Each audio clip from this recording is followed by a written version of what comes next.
राजस्थान की तपती धरती पर बसा एक छोटा सा गांव था, भैरवपुर।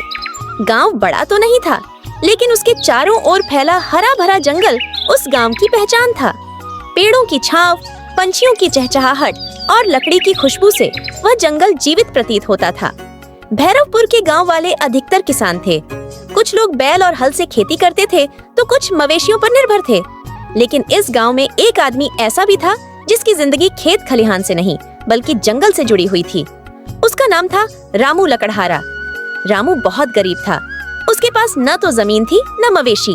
रोज सुबह वह अपनी पुरानी कुल्हाड़ी कंधे पर रखकर जंगल चला जाता और दिन भर पेड़ों से सूखी टहनियां काट कर लाता। वही लकड़ियां बेचकर वह अपने परिवार का पेट पालता। रामू की पत्नी गोमती बड़ी ही सहनशील और सीधी सादी औरत थी। चेहरे पर गरीबी की लकीरें साफ झलकती, लेकिन आंखों में उम्मीद कभी कम नहीं होती। उनके 2 बच्चे थे, बेटा गुड्डू जो 10 साल का था और बेटी प्रीति जो 7 साल की थी। दोनों बच्चे नंगे पैर मिट्टी में खेलते, लेकिन उनके चेहरों पर मासूमियत और खुशी झलकती। रामू सुबह सूरज निकलने से पहले उठता, बांस की बनी टोकरियां और रस्सी अपनी पीठ पर डालता और कुल्हाड़ी को मजबूती से पकड़ता।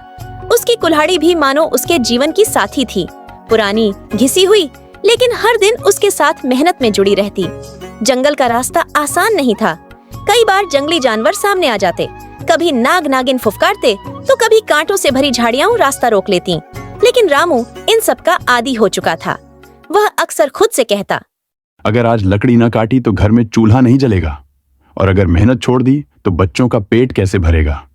यही सोच उसे हर दिन और मजबूत बना देती। गांव वाले रामू को देखकर कई बार ताने कसते। अरे रामू, सारी उम्र लकड़ी ही काटोगे? अगर हमारे खेतों में मजदूरी कर लो तो ज्यादा कमा लोगे। इतनी मेहनत करने से अच्छा है शहर चले जाओ। लेकिन रामू हर बार मुस्कुरा देता और चुपचाप अपने काम में लग जाता। उसे पता था कि हर इंसान का जीवन अलग होता है। किसी के पास जमीन होती है, किसी के पास किस्मत और किसी के पास सिर्फ मेहनत। रामू के पास मेहनत ही उसकी सबसे बड़ी पूंजी थी। रामू रात को जब घर लौटता तो उसका शरीर पसीने से भीगा होता, हाथ छालों से भरे होते और कंधे लकड़ी के बोझ से दुखते। गोमती उसके हाथ पकड़कर तेल मल देती और बच्चे उसकी गोद में बैठकर दिन भर की बातें करने लगते। गुड्डू अक्सर पूछता, बाबा, आप इतना काम क्यों करते हो? बाकी लोग तो आराम से रहते हैं। रामू हंसकर कहता, बेटा, मेहनत से ही इंसान का पेट भरता है। जो आराम से बैठता है वो दूसरों पर बोझ बन जाता है। प्रीति भी मासूमियत से कहती, बाबा, जब मैं बड़ी हो जाऊंगी तो आपको काम नहीं करने दूंगी। रामू का दिल पिघल जाता। वह बच्चों के माथे पर हाथ फेरकर सोचता, काश इनके लिए अच्छा भविष्य बना पाऊं। एक दिन गांव में अकाल पड़ गया। बारिश नहीं हुई और खेत सूख गए। किसान परेशान हो गए। कई लोगों ने गांव छोड़ दिया और शहर की ओर रुख कर लिया। ऐसे में लकड़ी की कीमत भी गिर गई, क्योंकि लोग खुद ही जंगल से लकड़ी काटने लगे। रामू की हालत और खराब हो गई। लकड़ियां काटकर बाजार ले जाता तो उन्हें कोई खरीदने वाला नहीं मिलता। घर में अन्न का एक एक दाना खत्म होने लगा। गोमती कई बार आंखों में आंसू भरकर कहती, ए जी, क्यों ना हम भी शहर चलें? वहां मजदूरी करके शायद ज्यादा कमा लें। लेकिन रामू का दिल नहीं मानता। उसे लगता कि शहर में रहकर वह अपने बच्चों को जंगल की खुली हवा, गांव का अपनापन और अपनी आजादी नहीं दे पाएगा। वह कहता, गोमती, शहर में हर चीज बिकती है, यहां तक कि इंसान का समय और सांसें भी। मैं वहां जाकर गुलाम नहीं बनना चाहता। मैं जंगल से लड़ लूंगा, गरीबी से लड़ लूंगा, लेकिन अपनी आत्मा नहीं बेचूंगा। इसी संघर्ष भरे दौर में रामू के साथ एक घटना घटी। एक दिन वह हमेशा की तरह जंगल में लकड़ी काट रहा था। तभी उसकी कुल्हाड़ी उसके हाथों से छुटकर नदी में गिर गई। रामू घबराकर पानी के किनारे पहुंचा, लेकिन कुल्हाड़ी गहरे पानी में डूब चुकी थी। रामू मायूस होकर बैठ गया। उसकी आंखों से आंसू निकल आए। कुल्हाड़ी के बिना वह लकड़हारा क्या कर पाता? उसकी तो रोजी रोटी ही खत्म हो जाती। तभी अचानक नदी का पानी चमकने लगा। एक पल में जल से एक देवी प्रकट हुई। उनके हाथ में सुनहरी आभा थी और चेहरा तेज से दमक रहा था। उन्होंने मधुर स्वर में कहा, रामू, दुखी मत हो। तुम्हारी ईमानदारी और मेहनत ने मुझे प्रसन्न किया है। बताओ, तुम्हारी कुल्हाड़ी कैसी थी? देवी माँ, मेरी कुल्हाड़ी साधारण लोहे की थी। वही मेरी रोजी रोटी थी। देवी ने पहले एक सोने की कुल्हाड़ी निकाली और पूछा, क्या यह तुम्हारी कुल्हाड़ी है? नहीं माँ, ये मेरी नहीं है। मेरी कुल्हाड़ी लोहे की थी। फिर देवी ने चांदी की कुल्हाड़ी दिखाई और पूछा, क्या यह तुम्हारी है? नहीं माँ, यह भी मेरी नहीं है। मेरी कुल्हाड़ी पुरानी और साधारण थी। आखिरकार देवी ने लोहे की पुरानी कुल्हाड़ी निकाल कर दी। रामू की आंखों में चमक आ गई। हाँ माँ, यही मेरी कुल्हाड़ी है। देवी मुस्कुराई और बोली, तुम्हारी सच्चाई और ईमानदारी देखकर मैं बहुत प्रसन्न हूँ, इसलिए मैं तुम्हें ये तीनों कुल्हाड़ियां उपहार में देती हूँ। रामू ने हाथ जोड़कर आभार प्रकट किया और बोला, माँ, मुझे सिर्फ मेरी कुल्हाड़ी चाहिए। सोना चांदी मैं नहीं चाहता। मैं मेहनत से जीना चाहता हूँ। देवी उसकी ईमानदारी से और भी प्रसन्न हुई और आशीर्वाद देकर जल में लुप्त हो गईं।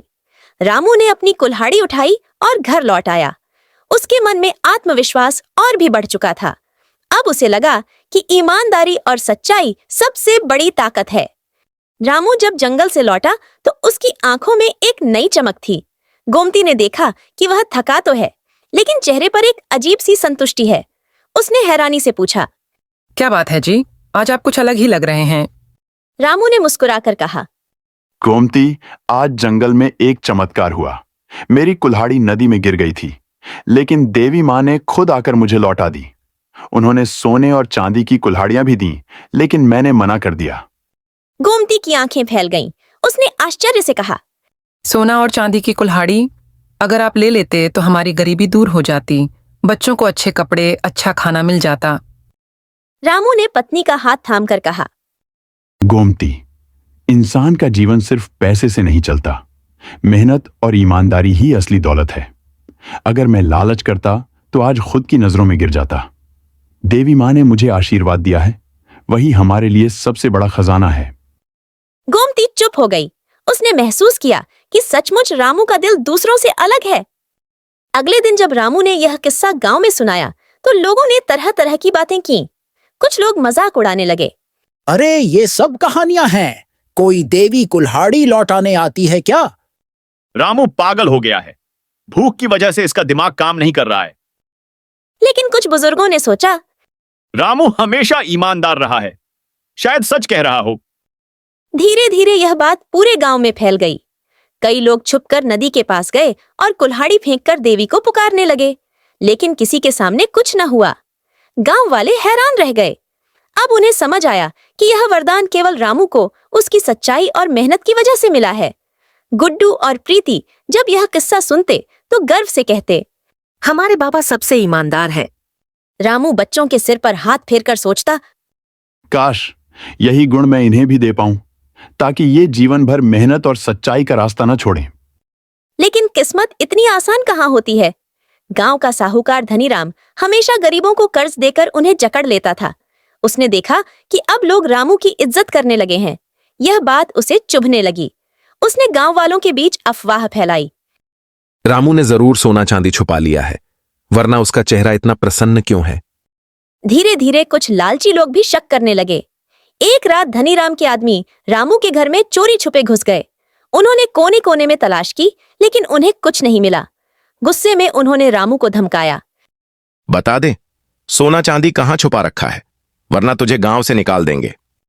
रामू ने शांत स्वर में कहा, मेरे पास सिर्फ मेरी पुरानी कुल्हाड़ी है। बाकी सब देवी माँ की कृपा थी, जिसे मैंने ठुकरा दिया। तुम चाहो तो मेरे घर की तलाशी ले लो।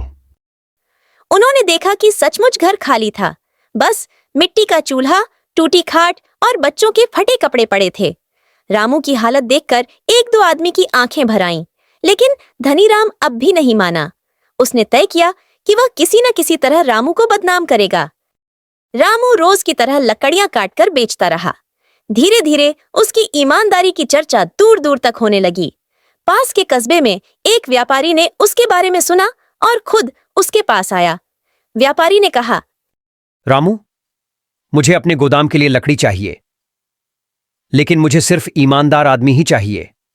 गांव में सब कहते हैं कि तुम कभी धोखा नहीं करते। क्या तुम मेरा काम करोगे?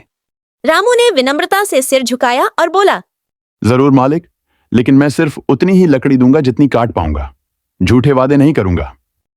व्यापारी उसकी बातों से खुश हो गया। उसने रामू को अच्छा दाम दिया। पहली बार रामू के घर में चूल्हा भरपेट जला और बच्चों के चेहरे खिल उठे। जब साहूकार को यह खबर मिली तो वह और जलने लगा। उसने सोचा। अगर रामू ऐसे ही तरक्की करता रहा तो गांव में मेरी कौन सुनेगा? उसने योजना बनाई।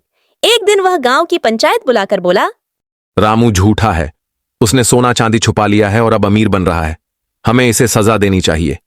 गांव वाले उलझन में पड़ गए। कुछ लोग रामू की सच्चाई के गवाह थे, जबकि कुछ लालच में आकर धनीराम का साथ देने लगे। पंचायत ने फैसला किया कि रामू से पूछा जाए। रामू पंचायत के सामने गया और बोला, भाइयों, मेरे पास न कोई खजाना है न सोना चांदी। मैं सिर्फ अपनी कुल्हाड़ी और मेहनत पर भरोसा करता हूं। अगर किसी को शक है तो मेरे घर की तलाशी ले लो, लेकिन याद रखना, झूठ ज्यादा दिन टिकता नहीं। पंचायत ने फिर से उसके घर की तलाशी ली। उन्हें वही पुरानी चीजें मिलीं। गांव के बुजुर्गों ने कहा, धनीराम, हमें लगता है तुम बेवजह ईमानदार आदमी को बदनाम कर रहे हो। अब और मत करो। धनीराम बड़बड़ाता हुआ चला गया, लेकिन मन ही मन उसने कसम खाई कि वह रामू को चैन से नहीं जीने देगा। इसी बीच गुड्डू ने पढ़ाई करने की इच्छा जताई। उसने पिता से कहा, बाबा, मैं बड़ा होकर मास्टर जी बनना चाहता हूँ, ताकि गांव के बच्चे पढ़ लिख कर कुछ बन सकें। रामू की आंखें नम हो गईं। उसने सोचा, मैं भले ही गरीब हूं, लेकिन अगर बच्चों को पढ़ा लिखा कर खड़ा कर सका तो यही मेरी सबसे बड़ी जीत होगी। रामू ने अपनी कमाई का थोड़ा थोड़ा हिस्सा जोड़ना शुरू किया। कई बार खुद भूखा रह जाता, लेकिन बच्चों की किताबें जरूर खरीदता। एक दिन अचानक जंगल में आग लग गई। हवा के तेज झोंकों से आग चारों ओर फैलने लगी। लोग घबराकर भागने लगे, लेकिन रामू वहीं खड़ा रहा। उसने सोचा, अगर आग पूरे जंगल में फैल गई तो न सिर्फ पेड़ जल जाएंगे, बल्कि पक्षी, जानवर और इंसानों की जिंदगी भी खतरे में पड़ जाएगी। उसने पानी के घड़े उठाए, मिट्टी फेंकी और आग बुझाने की कोशिश करने लगा। कुछ गांव वाले भी उसका साहस देखकर उसके साथ जुड़ गए। कई घंटों की मेहनत के बाद आखिरकार आग पर काबू पा लिया गया। गांव के लोग अब रामू को सिर्फ लकड़हारा नहीं, बल्कि हीरो की तरह देखने लगे। उन्होंने महसूस किया कि असली इंसान वही है जो दूसरों के लिए जीता है, चाहे खुद कितनी भी मुश्किल में क्यों ना हो। गांव के मुखिया ने पंचायत में घोषणा की, रामू की ईमानदारी और बहादुरी पूरे गांव के लिए प्रेरणा है। हम सबको उससे सीख लेनी चाहिए। गांव वाले ताली बजाने लगे।